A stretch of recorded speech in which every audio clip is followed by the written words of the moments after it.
You're listening to Soap Dirt, the latest in television entertainment news.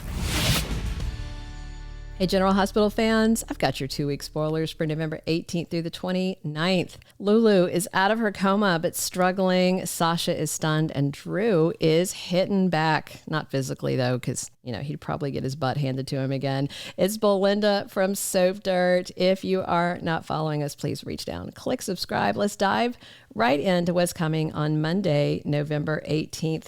Maxie has a talk with Sam's coffin on Monday about the floral arrangements and how, she knows that Sam liked black roses, but said that would be a little depressing. I think it would be so amazing if they had Sam's black leather jacket on her. I think it's going to be closed coffin, though, since we know that her last scene was at the hospital. She did a little goodbye video I showed you guys, I think in the end of the weekly spoilers, if you want to see it, where they showed pretty much everybody in the room clapping except for Frank Valentini. Lucas shows up early for Sister Sam's funeral, and he and Maxie have an important talk. Kai shows up at Trina's apartment looking to talk to her. Joss is starstruck because he's QB1 and he is wondering if Trina will even give him the time of day. Looks like he wants to show up to art history and do the right thing. This is the start of a new romance. And Drew and Nina have a talk about what might happen at Sam's funeral. And he knows that, of course, Jason will be at the funeral and they'll just have to face what comes. Dante and Cody have a talk, and Cody tells him that he'll help him figure out what he needs to do. TJ is very supportive of Molly on this terrible, terrible day that she's facing. And Danny has some very harsh things to say to Lucas. And, obviously, Lucas is already feeling so horrible that Sam died after he was the one to do the surgery that she insisted he do. Alexis is really struggling and tells Christina she doesn't think she can get through the funeral. And Alexis has a very unpleasant encounter with Rick. I'm sure he's going to offer condolences, but all of their encounters are unpleasant.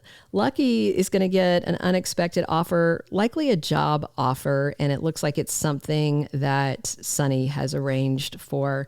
And it's all pre-funeral stuff on Monday, and then heading into Tuesday, the 19th, Sam's funeral begins. That's the same day Lulu wakes up, and Alexa Havens makes her debut. So, yeah, kind of wild to parallel those two things. I don't know if General Hospital is going to get quite the reaction that they're hoping for with this. I think they're going to get people tuning in for the funeral, but it's messy. Molly and Christina obviously are there supporting Alexis, and they're all falling apart. All of Port Charles will be mourning, and Lucas and Ava have a very emotional talk, finding common ground. And I'm enjoying this aunt and nephew dynamic they have with this recast. Wednesday, November 20th, Elizabeth gets alarming news, and that might be when she finds out about the fist fight, or it could be something with Lucky. Jason and Danny have a heartfelt talk, and I think this is after the funeral maybe. And Alexis makes a vow. Molly blabs Rick's plan to someone, and I'm hoping he hasn't told her the strategy he really is planning to implement in court to get Ava off the hook. Remember, y'all, Ava has been charged with manslaughter for shoving Christina out the window. She didn't do that. She's not been charged with laying a hand on her arm. That's important. We all know she did that, but she didn't shove her out a window. So it's just very important to distinguish what she actually has been charged with versus what we saw her do. Christina's lying about the pushing, okay? Because Christina's trying to, assuage her own guilt for being somewhere that Molly told her not to be, and that she knows she shouldn't have been. And of course, Kate's luggage shouldn't have been there. All right, Dante and Christina want justice on Wednesday. And then going into Thursday, November 21st, we have Dante considering what his next move should be. Obviously, he knows Lulu's awake, and this really shakes everything up. He's still very actively grieving Sam, and this is really shaking him to the core. And Kai surprises Trina. He's shown up to class. He's working on the project. He is showing up to see her at Bobby's diner. and it looks like he is determined to participate.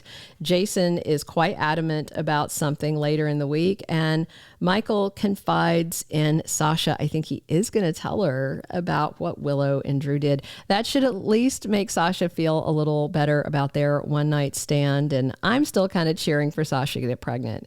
After losing her son and then her husband, I feel like, even a one-night stand cheating baby would be a silver lining for her after she found out, about her dad being Robert and then him bailing on her immediately.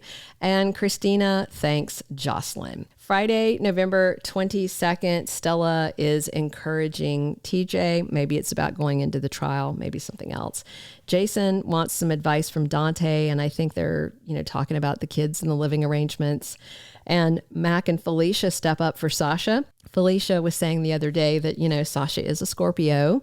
I think it'd be pretty cool if she changed her name. And they are going to show her that she does have family, and it doesn't matter if Robert and Holly are gone. Molly delivers some bad news to Christina, and Ava is on pins and needles.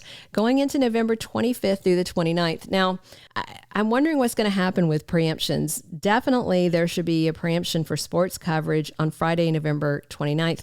In years past, they have almost always preempted on Thanksgiving, put up a rerun, but last year they didn't. They gave us a new episode on Thanksgiving Day. So I don't know if they're going to do that again this year or if 2023 was a one-off, but we'll see. And I'm wondering how long until word spreads about Drew's dirty deed with Willow. I'm, again, like I said, hoping Sasha turns up pregnant.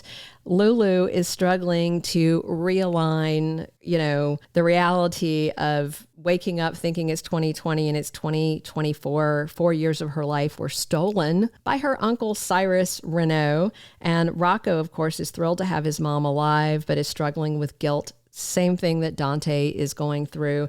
Sam's last will and testament may give Drew and Jason some guidance on what she hoped they would do in case of her death. But, what Drew's done has thrown a wrench in the works. And of course, that's not something she would know about to have addressed in her wishes. And of course, her wishes do not override the law and their custody rights. Drew's going to hit back, I think, once he knows that Michael knows exactly what he and Willow did and why Jason targeted him, because now he knows the stakes are even higher. I mean, it's one thing for people to know that he kissed his niece-in-law. It's quite another thing for people to know that he shagged her, and that means he could be named and shamed and dragged through the national media, as a niece-in-law diddler, but still truly sketchy. Ava's trial is not going to go as Christina hopes and should be happening soon. And if Ava, in Christina's mind, gets away with this, I don't put anything past her, because she was planning on killing both Ava and Kate's that night. And I'm wondering if we're going to see Liz invite Lucky over for Thanksgiving with her and Aiden. I think that'd be nice. And I'm wondering if Chef Sasha is actually going to get a turkey on the table at the Quartermaines. And if not, if she'll just preempt it and go with gourmet pizza. And this holiday season is going to see a lot of sadness, many fractured families. Michael and Willow, Sam's gone, Dante's struggling, complexities with Lulu and Lucky's return, Chase's first holidays without his dad, who has passed away, and his brother, who has moved away, Laura's first Thanksgiving without Spencer, and of course, her other son is still in prison. First Thanksgiving without Esme, but I don't think anybody cares about that, except for Heather, and she's in Arizona, which everybody's probably really glad about. Thank you for being a loyal listener. Follow us wherever you get your podcast, because you don't want to miss the next episode. Soap Dirt is on all the major podcast platforms, including Apple Podcast, Spotify, iHeartRadio, and more.